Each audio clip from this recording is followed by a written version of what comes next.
This morning, I felt pressed with this task of talking about wisdom. And if my wife were here, she would laugh because I don't particularly consider myself someone who has a lot of wisdom. We actually have a saying in our house that we refer to my wife as a wise woman because she's the voice of wisdom in our home. And men, let him with ears to hear, hear this morning.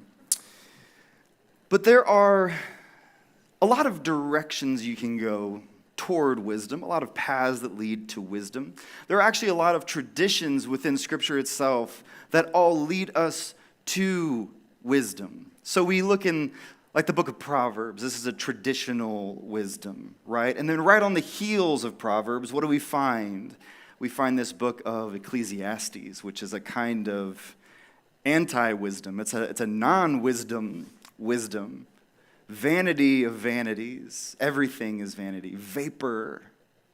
Everything is vapor. And then once we make our way into the Gospels, we see this kind of upside-down version of wisdom. This kind of wisdom that doesn't really make a lot of sense for us. It's not as cut and dry as this traditional Proverbs kind of wisdom.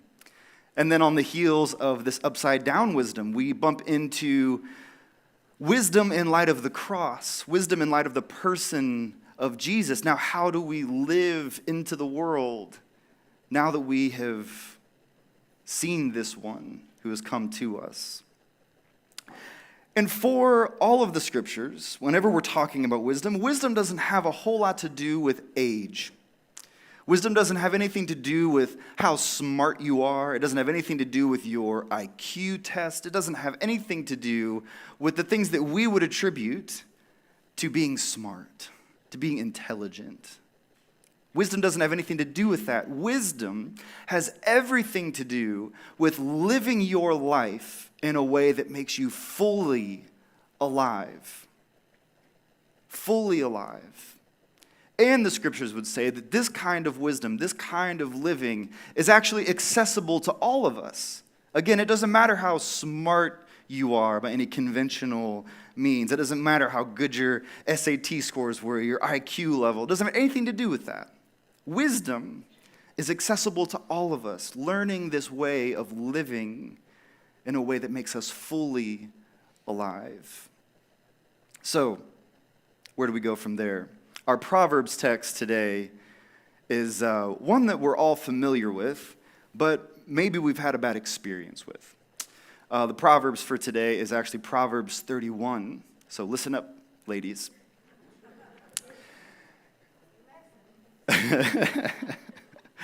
This is maybe one of the single most misused pieces of Scripture we have. Proverbs 31. It's not this prescription about the ways that women ought to live their lives in order to be appealing. It's not finding the right kind of traits in a woman or like being able to place value on them because they look like this. This is a poem, Proverbs 31, is a poem about character. And the target audience is not women. The target audience for Proverbs 13 is actually for men, for us men. This would have been something that we would have committed to memorization. This would have been sung as a song of praise to our wives and our daughters and our sisters, our mothers. And this is not, Proverbs 31 is not a kind of task list to earn praise. It is a song through which a man offers a woman praise. Celebrating wisdom in action is what Proverbs 31 invites us into.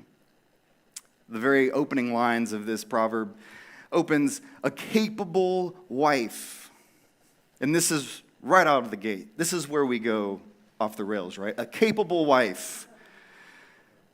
But what this text actually is suggesting is not a capable wife in the way that we think of it. This is talking about a woman of valor.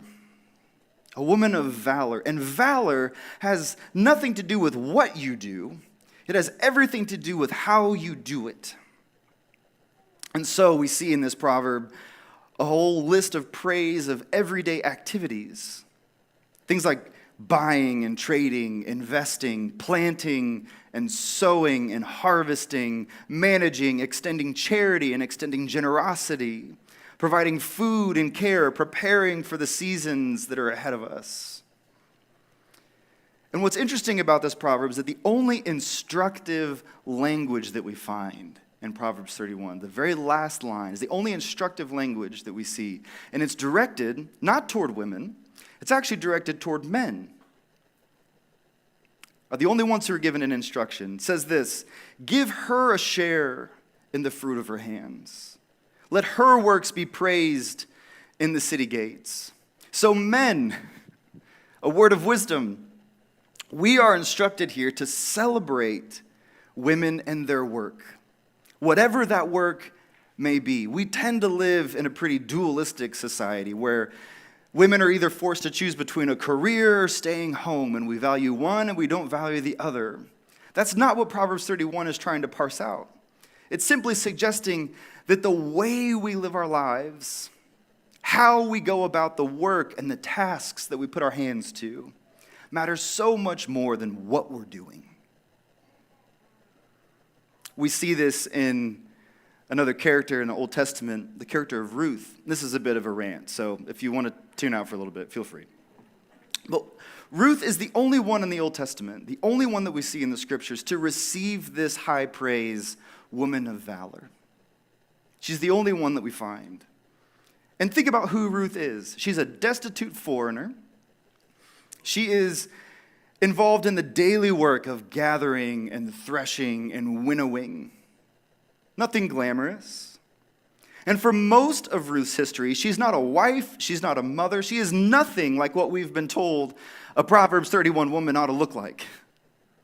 She doesn't have any of those characteristics. She is widowed, she is childless, and she is the poorest of the poor in Israel, the text tells us. And then along comes this character, Boaz. And before Ruth is married, before Ruth is bearing children, before she's becoming wealthy and influential, we find this verse. This is Ruth 3:11. Boaz speaking this over Ruth. He says, all of the people of my town know that you are a woman of valor, a woman of noble character. Again, it is not our roles that define us, but the integrity, the bravery with which we bring ourselves to these roles. Wisdom is about living like that. Wisdom is about knowing that in whatever situation we find ourselves in, the most important thing is not what I'm doing, but how I'm bringing myself to the tasks, how I'm offering my hands to the work in which we find ourselves. So, this leads us to our text in James chapter 3. And James is another kind of wisdom. James is one of these characters who's living post-crucifixion, post-resurrection, now sorting out what does it look like for us to live with wisdom in the world. And he says this, show by your good life that your works are done with gentleness, born of wisdom. Wisdom, James says, is pure. It's peaceable. It's gentle. It's full of mercy. It's full of good fruit. There's no trace of partiality. There's no trace of hypocrisy. A harvest of righteousness, it says, is sown in peace for those who make peace. He goes on and says that those conflicts and disputes among you, those troubles among you and the people with whom you have found yourself, where do they come from? Do they come from your cravings that are at war within you? James suggests that a kind of anti-wisdom life, a life of foolishness, is actually a life that refuses to look at others and instead is turned in on itself. That you have bitter envy. You have selfish ambition. You are boastful in your own works. You want, you covet. You engage in disputes and conflicts to prove that you're right and that they're wrong. You spend what you get on your own pleasures with no thought of anyone else but yourself. This is a life of foolishness, a life that only has eyes for ourselves, only thoughts for ourselves. We're left to our own desires, our own passions. It's interesting when we look at the 10 Commandments, and I'm not going to ask any of you to come up here and recite them because it'd just be embarrassing for all of us. But when we look at the 10 Commandments, we're pretty used to just this list of the do's and do nots, right? But the people of God have spent a lot of time wrestling through, how do we interpret these? How do these get applied to our lives? And there's one interpretation of these commandments that I love this so much, that says the 10th commandment, which we all know is, thou shalt not covet. Maybe we should do a class on the 10 Commandments soon. Thou shalt not covet. And this particular interpretation says that this commandment, the 10th commandment, the final one in the list of the do's and do nots, is not so much just the final piece of the do's and do nots, but that this commandment actually exists for us as a promise. That if you do all of these other things, if you obey 1 through 9, what you will see is that you don't want anybody else's life. You don't want what other people have. You're not full of selfish ambition and envy and boastfulness, all these things that James is warning us about, because you've ordered your life in a way so that you don't want what everybody else has. It's a kind of wisdom that refuses to focus inward. Because when we focus inward, what we find is that a life that is turned in on itself, it distances us from God. And it distances us from our neighbors. So we have to refuse that temptation to only have eyes for ourselves. This is why James says later on in James chapter 4 to draw near to God. And God will draw near to you. How do we do that? By refusing to turn in on ourselves. By starting to open up our hearts to see outward in ways that are appropriate. We also see this playing out for us in our gospel text today. Jesus is telling his disciples in no uncertain terms what is about to happen to him. That he's about to be betrayed. He's going to be killed, he's going to suffer, to die, and then be raised again. And there's something about their misunderstanding of him, their inability to hear, that's so telling, right? Maybe it's because Jesus has spoken in these parables for so long that they just have to find the meaning behind the meaning, right? That, well, surely it's not exactly what he means, because who can understand what Jesus is telling us anyway? It can't be that thing. And so rather than take Jesus at his word, instead of listening to what is about to take place, opening themselves up to the life that is unfolding right before them, what do? They turn in on themselves. They start arguing who is going to be the chief of staff, who's going to be the official spokesperson in this new kingdom, who's going to be the ambassador to Jesus, this new king and this new ruler. Again, they're too turned in on themselves to understand what Jesus is explicitly telling them. I'm going to be betrayed. I'm going to suffer. I'm going to die. And then I'm going to be resurrected. They can't hear the good news that Jesus is sharing with them. So what does Jesus do? He sets before them a child. And he says to them, whoever welcomes one such child in my name welcomes me. Now, I think we've all heard this. We've all heard this preached on throughout our lives. And we've been told so often that Jesus uses the child as a marker of innocence, as a marker of humility, right? As a marker of someone who has no kind of ambition. But I don't think that's the point. Children for them weren't just images of these happy little creatures who go about without any worries or cares. The point is that a child is not useful in any meaningful sense. Children are just meant to be delighted in. Parents are laughing because we know our children are not useful to us in the ways that the world thinks about things being useful. I have a 3-year-old, and right now if I tell him to go and grab something for me, he's just going to disappear. I have an 8-month-old. There's nothing she can do for me. All I can do is delight in her. That's what Jesus is suggesting to them. That you've been looking for the ways you are going to be useful. You've been looking for the ways that my life, Jesus is saying, that my ascent, me becoming king and ruler, is useful to you. How are you going to fit in this grand scheme of things so that you come out ahead? And Jesus says, listen, until you can welcome the people who are not useful to you, you can't welcome me. This is the move that we so often make, that we take things that are good and we turn them in on ourselves, finding ways that they can be useful to us. And when we do, this is what James is telling us, when we do that, even the best things in our lives, we turn them in on themselves, finding ways they can be useful, finding ways that they advantage us, they cease to be good. And instead they become wicked. They become misconstrued, all twisted up.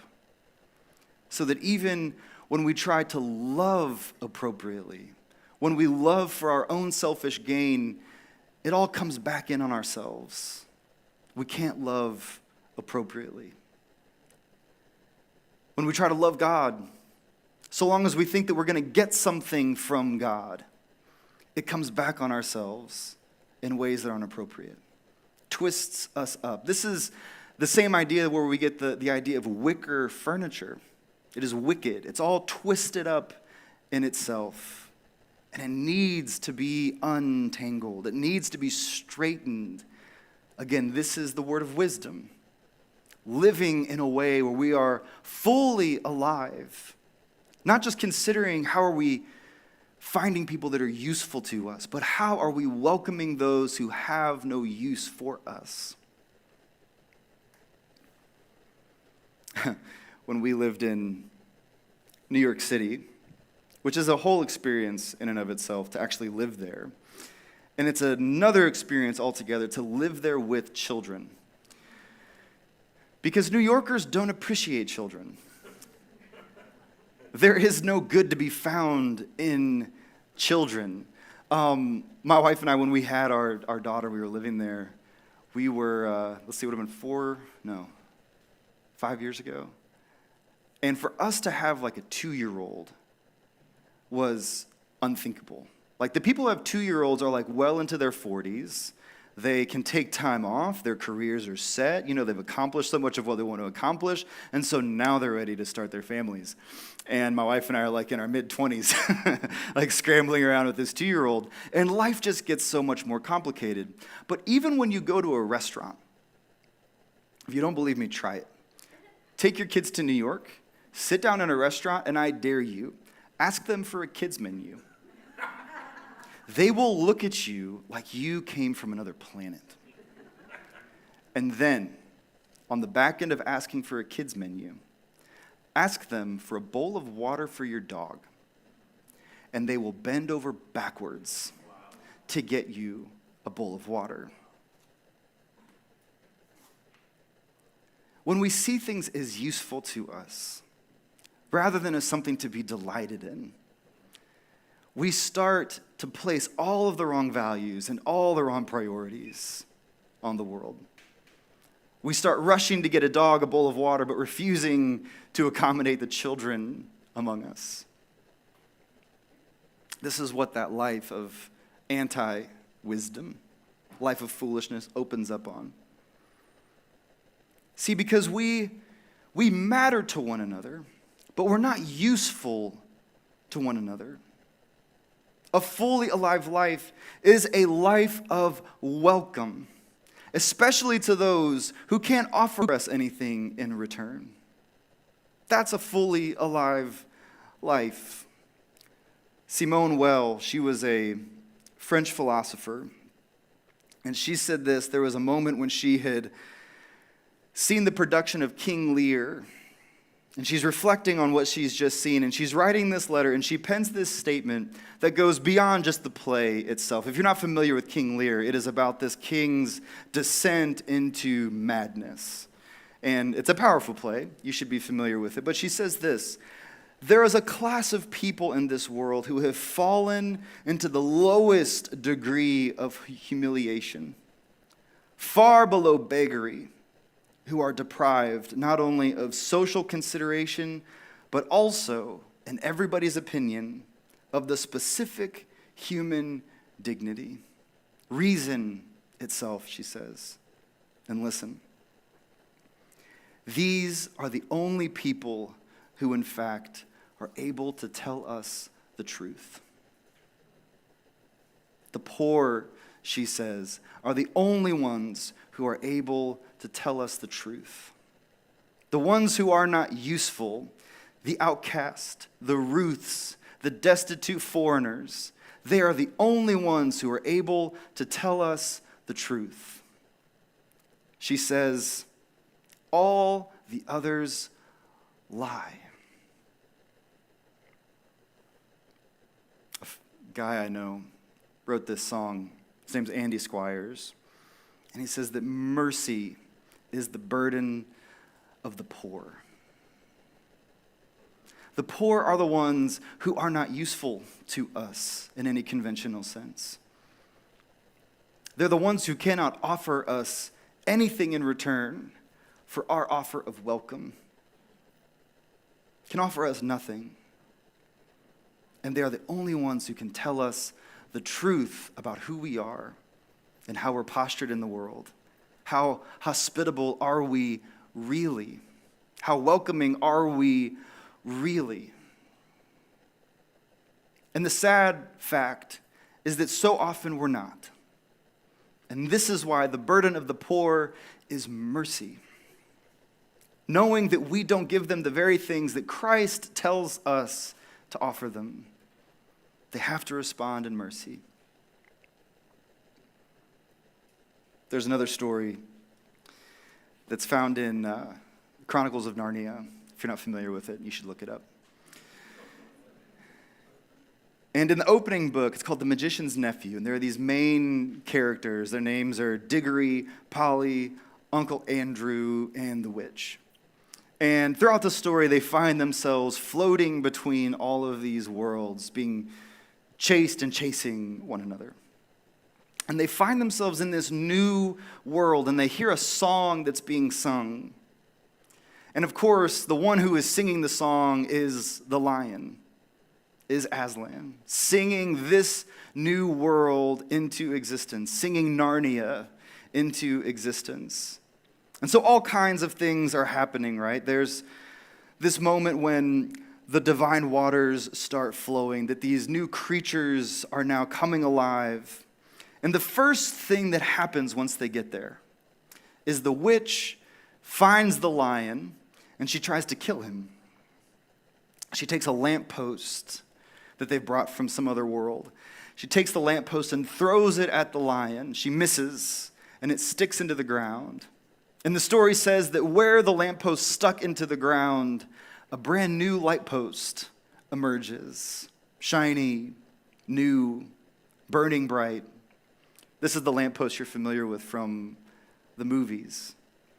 And as this happens, the uncle, seeing nothing of the magic and the wonder of this kind of place, the mystery that's happening, he only sees it for its utility, for the ways that it's useful. And he says this: what was America to this?